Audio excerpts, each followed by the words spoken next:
So, guys, I want to talk about the 10th episode of the Japanese anime Noir.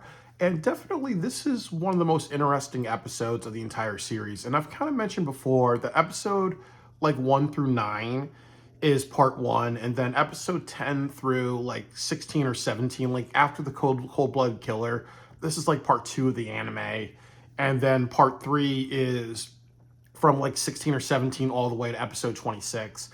And really, what they're trying to do is they're trying to establish the story because with a lot of anime series, what usually happens is that they have a lot of episodes where, nothing really happens, but the story may progress a little or they may not progress a little. And sometimes you need to have like what I call a wrap it up type of episode where the episode is like, okay, we need to move the story along a little bit quicker. Like, you see this a lot in like Naruto, where you see a lot of fight scenes that are just drawn out. And you remember the episode where Mamoru Uchiha gets killed by Black Zetsu? So that's a great example of that. Or another example is in Cowboy Bebop, where I think the last 3 episodes of Cowboy Bebop was really about just getting the story done, getting to Spike versus Vicious. So this is kind of, I think in a way is just trying to say, okay, we need to think about the ending of the anime. We need to kind of move it towards the ending because with Noir, it's an anime that does not do well if it's rushed. It needs to take its time. 26 episodes, we got to just lead it towards the ending. So in this episode, you actually see I'm sorry, this is episode 11. But in this episode, you actually get to you get to make to Chloe being introduced into the story a little bit more about her. And I also will say that before I continue, and this is important before I forget, is that this is also a very interesting episode when you see these characters. You're establishing mystery elements.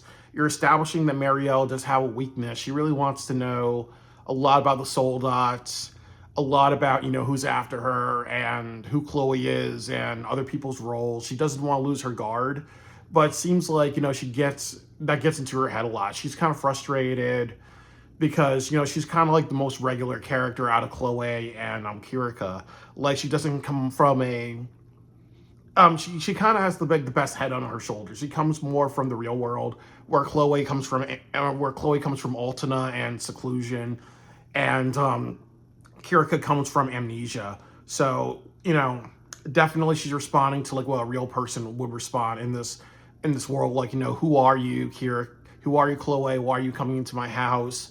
Are you responsible for these people coming after me? Who is Altena? All these questions and everything like that.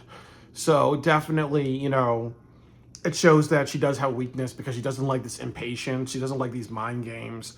And also, too, that, she doesn't like being played for a fool because she does know that with the soul dots, what they're trying to do is they're trying to reveal information to Noir over a period of time. So, it keeps everything in suspense. Are the soul dots going to kill them tomorrow? Are the soul dots going to kill them eventually? Are they? Do they mean something to the soul dots? Like, what's all this stuff really? So, it's interesting to see how Marielle just can allow Chloe in this episode to get into her head. So that's a very interesting, character flaw. And then also, like in parts of this episode, there is some like, Chloe being a smartass and Marielle responding to that. Like I honestly think that there's some situational humor in this episode. So honestly, it's a little sad that they kind of did not have a little bit more of this. If you kind of had like maybe a couple episodes with some jokes or maybe Chloe being a smartass a little bit to Marielle and that getting onto her nerves, I think you'd have had better show because like again, you can't have a show that's nonstop, seriousness. You got to have some level of levity to make it a little bit more colorful because Noir is a very monotone, dark and serious series. So that's all I gotta say. So I'm gonna go through the entire episode right now and talk about it. The Moonlit Tea Party. It opens with episode not. It opens with episode 10, where Chloe mentions she's the true Noir. This creates an element of intrigue, So, in the last episode, what happens is that they kill a bunch of police officers in a library and a corrupt judge, and Chloe ends it by saying, I am the true Noir. So now you're opening the episode with this flashback. So automatically you're trying to establish, okay, what's the purpose of this episode? What's the focus? And the focus is, what is the true Noir? What does that mean? Who is Chloe? So you're giving it a focus, and that's good because in a lot of bad writing and a lot of bad television shows and movies, you go on for a long time without telling people to focus. If you can kind of tell people to focus early on, the better. So the next scene is Kirill and Marielle are in their apartment in deep thought, and this is a very, very. And I have my notebook. That's why I'm looking down, guys. But it's also very weird because when they're in deep thought, thinking about like what does true noir, what does Chloe mean? It's actually interesting because you see like the camera focused on Chloe's skirt. Obviously, her underwear, everything's obstructed in black, really, and I kind of appreciate that. No panty shots, and then they kind of go from Kirika's legs all the way up her body, and she's kind of laying back because again, it's a little sexualized. When a woman lays back, their breasts are kind of like perky. So obviously, it's an interesting camera angle, but it's definitely, I think, in my opinion, meant to be fan service, a little sexualized. And then you also see Marielle, same thing too. You see like from her legs all the way up her body, really. So again, it's a very noirish type of angle because that's not really what you see. It was very stylized, but it's also kind of to sexualize them a little bit. Marielle gets on the phone. She says bonjour. The guy responds with, "Is this Noir? I sent you something in the post." A lot of mysterious elements. So it's like, who's calling them? How do they know? How does he know their number? He's saying, "Is this Noir really?" So it's kind of very clear what they're trying to tell you, that, no matter what they're doing, the Soldats just know a lot about their personal information and everything like that, really. So they're always being watched from a distance. So it's almost like a stalker type of element. So definitely, like I've said, Marielle and Kirika are accustomed to that, but for a regular person, that can lead to a emotional breakdown because that's just not normal, really. So what happens is that in the post mailbox, Noir is sent a photocopy of the contract. So what happens is in episode 9 with the Intocabule, they get like a page from a book of the contract between the Soldats and the Mafia. And this guy also has a copy as well. So more than likely, he must have the book where this copy comes from. And it's kind of implied that he wants to give them the book in person with all like the Soldats, like transcripts and other things like that, to give them more clues about the background of the Soldats. And as he says, like when they meet, that this is really supposed to be like the Soldats are to give them information at their pace, really, so at the pace the Soldats want to go at, so it kind of establishes, who has control in this relationship. The caller wants to meet them in person, and he knows that Noir's a group of two. It's clear that the Soldats want to make contact with them, and this guy says when they meet, his job is to stay loyal to the Soldats. He says that there's still a hit on them. And he says, think of the Soldats as an enormous shroud encompassing the earth. So once again, like very like occultist language, like saying, okay, think of the Soldats like they accompany the earth, like the idea of, their group, their religion, their sector, and all that really is, is really just like they're all powerful, like the Illuminati or other like really groups, So it's definitely like, an element of just saying, like, think of the Soldats as all powerful. He says, like, meet him in 3 days' time, and he will tell them the location of the book. Also, try to catch up. They try to catch up with him because, they meet at, I think at Lambert Hall. They say, it's a place in France, and, like, it's a huge garden, and there's, like, large gates. So what happens is that they kind of run by the gate, and they see, like, an opening to go in, and then he disappeared. And then what happens is that, there's a scene with Chloe. She gets a letter from Ultana, and what happens is that later on, she meets up with this guy, this Soldat member. He looks a little bit like John Wilkes Booth. Like he has like that old 1800s type of mustache. He reminds me of pictures of John Wilkes Booth. So what happens is that Chloe meets the Soldat member. He says, "Why do you monitoring me? What is Ultana thinking?" Chloe says Ultana's concern is for Noir's true form. He says, in the end, Ultana is dangerous. The Soldats cannot approve a grand retort. Chloe says in response, it's been decided. So the soldats are looking for a grand retour.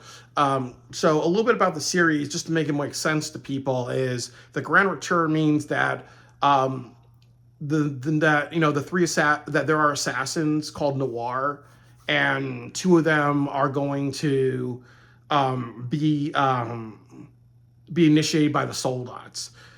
It's almost like, waiting for the second coming of Jesus. Like, this is supposed to happen, every so often. I think maybe like every 1,000 years, if I'm guessing.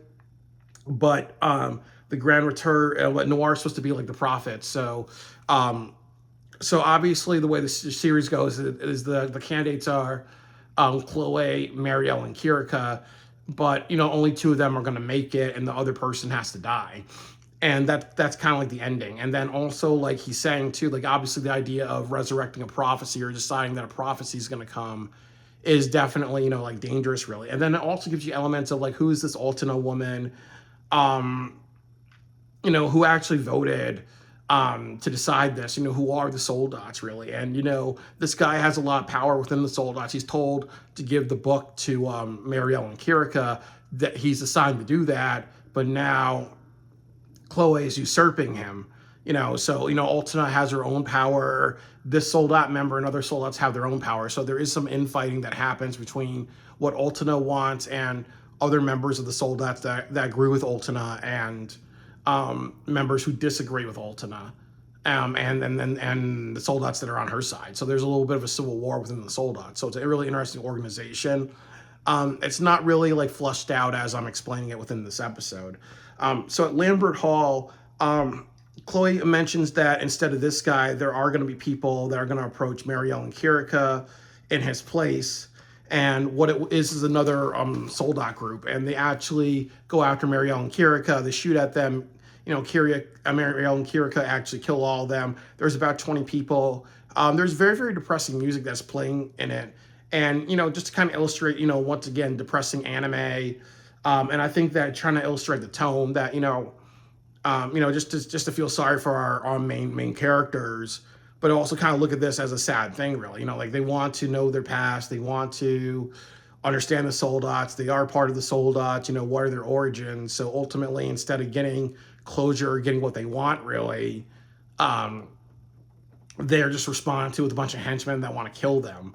And ultimately, even though they're villains, for being assassins, there's worse villains after them, people who just want to make their lives miserable, or be like, okay, part of your life is to be shot at, really. So like the depressing music really adds the layer of just saying, okay, once again, no matter the levity, no matter the mood, we want you to feel that this is not, that whatever you feel within this episode, even though there's mystery elements, we want to just put it in here that it's sad and depressing. When they get home, Marielle's kind of like pissed about what happened, really, that they wanted the book, they got chased by assassins. And what happens is that there's a knock on the door, and it's Chloe. Chloe invites herself in. She looks at one of their magazines. She feels the plant leaf. She tells Marielle, go ahead, take it out. Marielle takes out a gun. And she's like, and Marielle says, right, this is our home. We do as our please. And Kirika makes tea for them. She says it's orange pico. Chloe says, can we turn off the lights? The moon is really pretty. Kirika says, yes, it is. Marielle is pissed off, and her feeling is like, where's this all coming from? Chloe just invited herself into their home, and how does she know where they live? And the other thing is that now she's kind of like making herself comfortable at home, really. And it's interesting character psychology, because I think like what I'll say is that Chloe is very impressed by Kirika. She admires Kirika. So this is kind of her way of just getting what she wants, which is to spend time with Kirika. Chloe believes that the prophecy is going to be, it's Kirika and Chloe are the true Noir, and Marielle is not part of that group, really. So she kind of really pushes a friendship on Kirika, and that's kind of her psychology. And I think with Chloe, I think with Kirika, she kind of doesn't really drop her guard and knows how not to drop her guard. she probably in her heart of hearts says, you know what, I got to keep my guard up on Chloe because I don't know what she wants really. But if I don't see her as a threat, I just want to I want to just hold the peace really. So she kind of holds the peace, and Marielle's kind of like, like what the fuck is this bitch doing in my place? Now there's talk about turning off the lights and looking at the moonlight and having tea with each other and all that stuff. So it's like she doesn't get where Kirika is coming from. Kirika doesn't explain that, what, I don't see Chloe as a threat. Let's just have a moment of peace, really. That's not articulated to Marielle, and that's not even said through any type of subtext, really. I think that both Kirika and Chloe are impressed by the moonlight, and that's kind of where it goes, really. So it's a very interesting dynamic, really. And it's also interesting because this is kind of where maybe a few times in the series, Kirika kind of takes charge of a situation, but this is definitely a little abstract for her character, a little different from what she usually does. So it's an interesting character dynamic, and it's something that's not really followed through anywhere else in the series. So it's like what I said, really. I think that if they kind of had a bit of a friendship between Kirika and Chloe, and maybe Marielle's kind of a little annoyed or just, what's this really? I think that you would have had a stronger show because it would have made it a little bit more colorful, a little bit more interesting. So, it's interesting, like, some things like this where I think that if they kind of added a little bit more of this, it would have made the show a lot more stronger. So, as they're enjoying their tea, Marielle looks pissed off. You didn't come here just to have tea. Chloe says there's biscuits too. Then Marielle says, stop it. I like this joke because it's kind of like a smart ass thing. And I kind of, as I said about this, definitely having Chloe as a smart ass character. Like when I first watched this, maybe people watch the series and love the series and kind of just like laugh at the scene because this is like the only, humor within this whole entire anime series. And it just comes out of nowhere, really. So I kind of just like, as I said, it adds a lot to their characters. It adds Marielle to someone who can get her buttons pushed.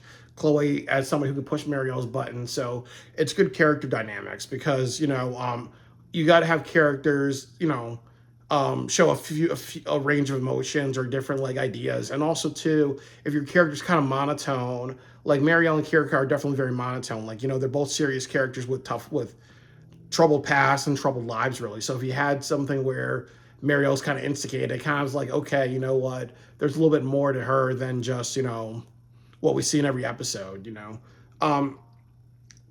Marielle wants to know why Chloe is here. You are different from us, Chloe responds. What does that mean is the feeling that, Marielle feels. I was watching you at Lambert Hall. No doubt you would win, Chloe says. This episode's like a master revealing certain information. Like in this, you kind of see that obviously, you're different from both of us. Chloe's really telling the audience, okay, you know what, Kirika and Chloe are special to this Noir prophecy thing, to the Soldats. I saw you at Lambert Hall. She's obviously somebody who watches them and watches how they fight as well, really. And so it's like a way of saying certain information and keeping certain information hidden. Then Marielle says, then you were the one who sent those men after us at Lambert Hall. Chloe ignores Marielle. Marielle gets mad. And then Chloe responds with an answer is something that you have to look for. That's what I learned from Ultana. And this annoys Marielle again because she doesn't know who Ultana is. And it kind of goes back and forth a little bit with Chloe giving her half answers and answers that give her more, like Marielle, more questions. Marielle breaks down and says this is like a mad tea party. And then she says to Kirika, then Chloe says something like, like Alice in Wonderland. And Marielle says something like, at least some of you have literary training. Then, they decide to have coffee. They decide to have tea, another round of tea, really. And Marielle just kind of gives in to the fact that they're in she's in kind of like a surrealist, kind of just surrealist, fish out of water type of situation, really. Um, they when they're all done having tea, Kirika and Marielle just escort Chloe home. Chloe leaves right when she's at a dark tunnel, a dark overpass. She disappears in darkness. Very cinematic type of thing. And it's also revealed that Kirika had like a sharp serving fork the entire time in her sleeve. Chloe knows this and she wants to keep it, really. And it's kind of revealed that, as I said, like we don't get this until the very end, but Kirika had that just because he didn't keep her guard down, and that's kind of that, really. And they also say something like Kirika says like that man that they're going to meet at Lambert Hall, Marielle and Kirika, that the man is dead, really. And Marielle says that I agree, and it's kind of hinted that Chloe is the one that killed him. So it's definitely a very like interesting episode. As I said at the beginning, that it really is an episode that's trying to take you into part two of Noir, which is how does Chloe, Marielle, and Kirika navigate through this story.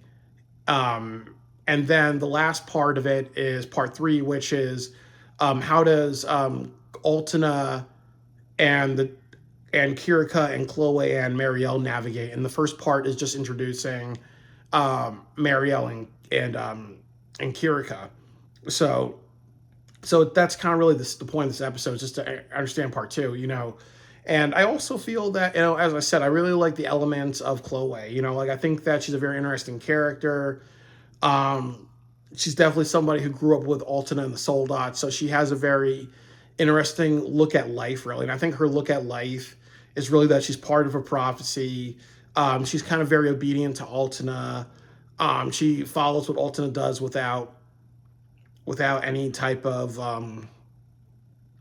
no like correction, really. She's grown up with her religion, the Soldat religion, and all that. So she's kind of very much like doesn't know any other world, really, and she kind of just wants to make Altina happy. Like I said, like she may have like a child type of mindset of trying to of approval or think that she's special and all that stuff, really. And I think that's kind of like what her brain has been filled with through her entire life, really. So I just think that she's just filling her role and doing her role very well. She's being a good girl to Altina, type of thing, really. So that's an interesting character dynamic. And then definitely with cults and cults that are either good or dangerous and other things like that. There are people that mentality of they believe that they're a prophet. They believe that adapting to their religion or their certain belief system or things are just made for them to be special, or they know that they're part of a prophecy and it's playing out and things are playing out. There are people like that, and then there are people who are have their own religions or schizophrenia and other things in their head where they think things are going to a certain plan, really. And and that's that, really. So I definitely feel that that's how Chloe's brain works, really. And I think with like Marielle and Kirika, Kirika is kind of like halfway in that type of thing, but she's also with Marielle, and she kind of looks for Marielle for guidance, really. Like as I said, they kind of have a big sister, little sister type of relationship.